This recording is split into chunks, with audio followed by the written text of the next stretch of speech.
करीब 1,76,000 रुपए के ऑल टाइम हाई के बाद से सोने की कीमत में लगातार उतार चढ़ाव हो रही है। कयास लगाए जा रहे हैं कि सोने का भाव अब 1 लाख रुपए से नीचे तक आ सकता है। नमस्कार, मैं हूं आपके साथ ममता तिवारी। आप देख रहे हैं न्यूज़ 18 का डिजिटल प्लेटफॉर्म। कैसे सोने का भाव 1 लाख रुपए से नीचे तक आ सकता है, इस रिपोर्ट में बता रहे हैं, ध्यान से सुनना। देखिए, सोने की इस गिरावट के पीछे रूस का अमेरिका को दिया एक ऑफर माना जा रहा है। अगर अमेरिका रूस के बीच ये डील हो गई तो बाजार में कई बड़े बदलाव हो सकते हैं।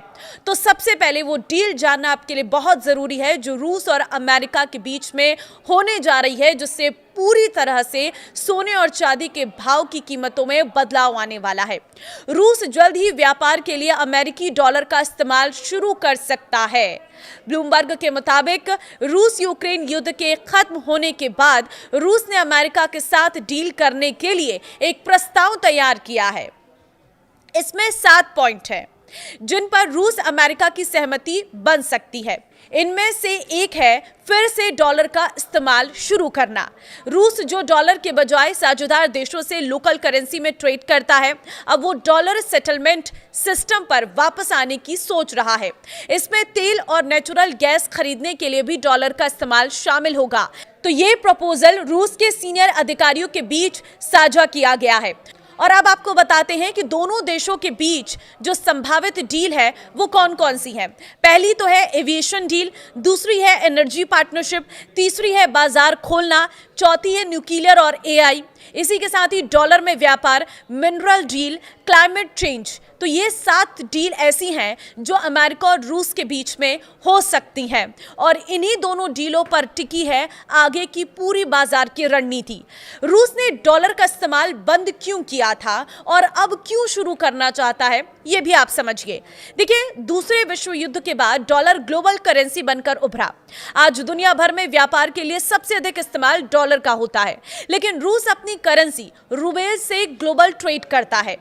दरअसल डॉलर में कारोबार करने के लिए दुनिया भर के देश अमेरिका ट्रेजरी के बॉन्ड खरीदकर अपने पास रखते हैं।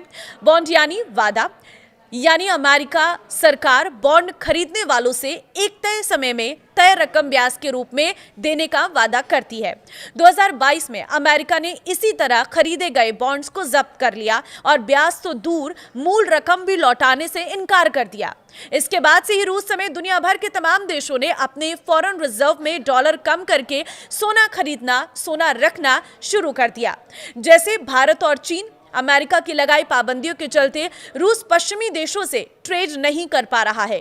इससे नेचुरल गैस का कारोबार करने वाली रूसी कंपनियां घाटे में चल रही हैं। उनकी इकोनॉमी का भी खस्ता हाल है। ऐसे में रूस फिर से अमेरिकी डॉलर में व्यापार कर अपनी अर्थव्यवस्था, ट्रेड और फॉरेन रिलेशंस को सुधारना चाहता है। तो क्या रूस के डॉलर इस्तेमाल करने से सोने के दाम घटेंगे? तो देखिए, डॉलर पर निर्भरता कम करने के लिए दुनिया के कई देश, खासकर ब्रिक्स देश, अपने रिजर्व में डॉलर कम कर रहे हैं और सोना बढ़ा रहे हैं। 2005 में भारत के फॉरेन रिजर्व में सिर्फ 4.3% गोल्ड था, जो 2025 में बढ़कर 15% हो गया है। 2000 से 2025 के बीच चीन का गोल्ड रिजर्व 443% बढ़ा है और ब्राजील ने 2025 में 16 टन सोना खरीदा है। इससे पहले 4 सालों में उसने कोई सोना नहीं खरीदा था। तो एक्सपर्ट्स का कहना है कि रूस के फैसले के बाद डी-डॉलराइजेशन की प्रक्रिया में बड़ा बदलाव आएगा। दुनिया भर के सेंट्रल बैंक घबराकर तेजी से गोल्ड रिजर्व कम कर सकते हैं। इससे मार्केट में सोने की सप्लाई बढ़ जाएगी। जब मार्केट में किसी चीज की सप्लाई डिमांड से ज्यादा हो जाती है तो उनके दाम गिरने लगते हैं।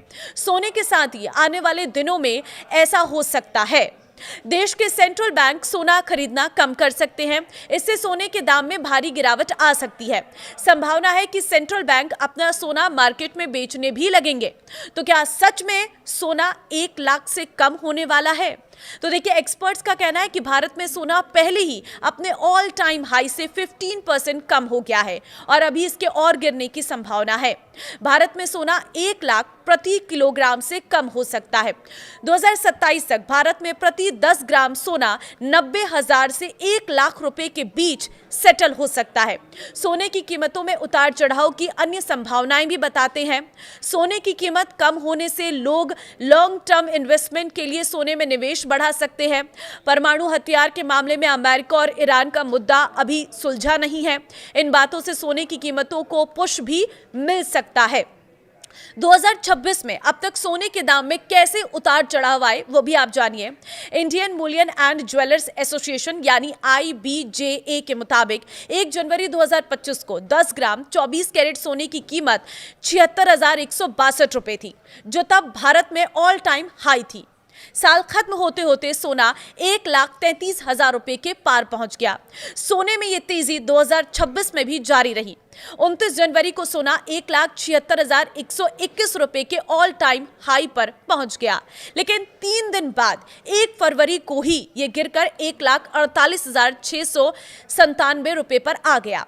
12 फरवरी को रूस अमेरिका की डील की खबर आने के बाद इंटरनेशनल मार्केट में सोना 3% तक गिर गया है, 3% तक गिर गया है। भारतीय मार्केट में भी अगले दिन सोना 2,885 रुपए गिरकर 1,52,765 रुपए प्रति 10 ग्राम पर आ गया है। हालांकि 16 जनवरी को जब बाजार खुला तो सोने में 1,315 रुपए की बढ़ोतरी हुई, 1,54,080 पर यह पहुंच गया है।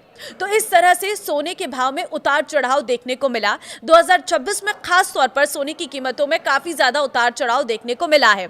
अब सीधे सबकी नजरें टिकी है अमेरिका और रूस के बीच होने वाली उस डील पर। अगर ये डील फाइनल हो जाती है, अगर रूस एक बार फिर से डॉलर पर व्यापार करने लग जाता है, तो कहीं ना कहीं सोने की कीमतों में एक भारी गिरावट देखने को मिल सकती है। तो जिन लोगों की पहुंच से सोना दूर हो गया था, उनकी पहुंच में ये सोना आ जाएगा, लेकिन जिन्होंने अपना पूरा पैसा सोने में इन्वेस्ट कर दिया था, उनके लिए उनकी राह थोड़ी मुश्किल जरूर हो सकती है। लेकिन ये फिलहाल आकलन है। अब ये अमेरिका और रूस के बीच होने वाली डील पर टिका हुआ है। जैसे ही उस डील पर कोई चर्चा शुरू होती है, दोनों देशों के बीच में बैठकें होती हैं और दोनों देशों के बीच में डील पक्की होने लगती है, वैसे ही मार्केट में इसका असर देखने को मिल सकता है। हालांकि यह भी अनुमान है, इसके लिए कोई स्पष्टीकरण यहाँ पर हमने नहीं दिया है। ये बस एक अनुमान के हिसाब से आपको जानकारी दी गई है कि सोना इस हद तक भी गिर सकता है और आपकी पहुंच में आ सकता है। फिलहाल इस वीडियो को शेयर कर देना सभी लोगों के साथ, ताकि बाजार में हो रहे उतार चढ़ाव में सभी लोग इन्वेस्टमेंट करने से पहले एक बार सोचें और तभी जाकर किसी भी शेयर को खरीदें या सोने चांदी में इन्वेस्ट करें। नमस्कार।